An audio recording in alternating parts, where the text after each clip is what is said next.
When most people picture a high IQ, they imagine a perfectly organized machine, the straight A student, the person who calculates complex math in a fraction of a second and navigates every social interaction with flawless polish. But the people who score at the absolute top of intelligence metrics often paint a different picture. From the outside, they frequently appear scattered, easily irritated, or entirely detached from the people around them. Society typically labels these traits as dysfunctions that need to be fixed.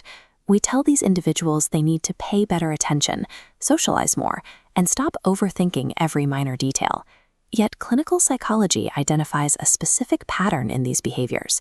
Research into cognitive function reveals that these supposedly weird habits are documented signals of an exceptionally rare mind at work.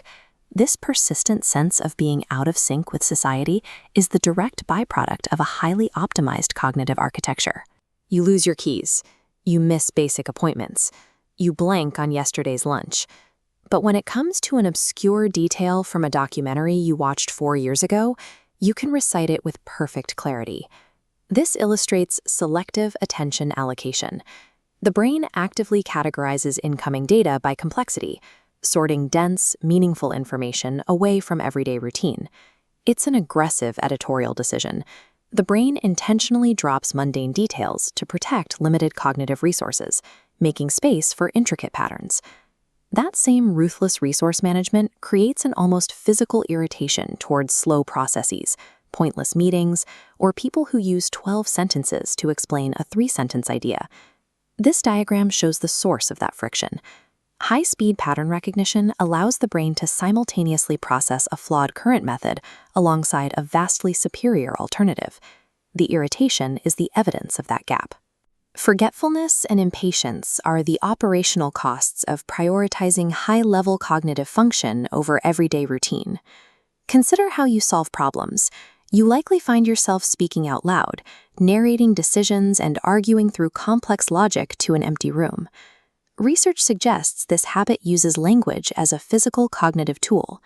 Externalizing thought lets the brain process dense, layered information far more efficiently than silent thought allows. This capacity for external processing also drives the habit of simulating detailed worst-case scenarios, complete with contingencies and outcomes most people never consider. This visualization maps out anticipatory cognition.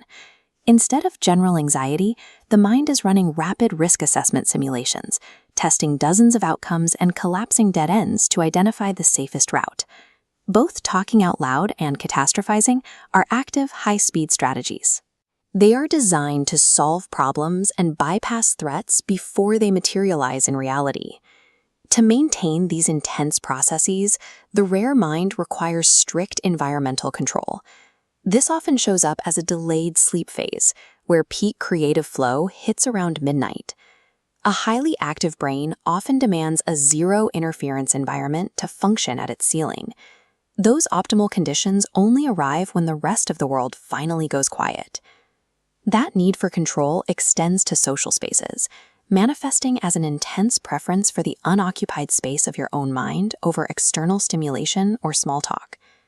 We can see the mechanics of autonomous cognitive engagement here. The intelligent mind builds such a complex internal experience that it physically pushes away the need for external stimulus. A mind capable of generating its own deeply meaningful internal experience often rejects the outside world's attempts to provide superficial entertainment. Late nights and profound internal focus provide the specific environmental parameters a self-sufficient mind requires to run at full capacity. Aggressive resource allocation, externalized processing, and strict environmental control form the architecture of a highly optimized brain. Running this specialized cognitive software carries a heavy social toll in a world designed for average processing speeds. This friction is a common byproduct of a mind operating at a speed the surrounding environment wasn't built to support. It is a signal of cognitive depth being applied to a world of routine. This lifelong feeling of being other indicates specialized cognitive wiring, a mind running software that doesn't match the hardware of surrounding society. If these habits describe you, share this with someone who feels out of place, and subscribe to Mind Decoder to continue decoding the human mind together.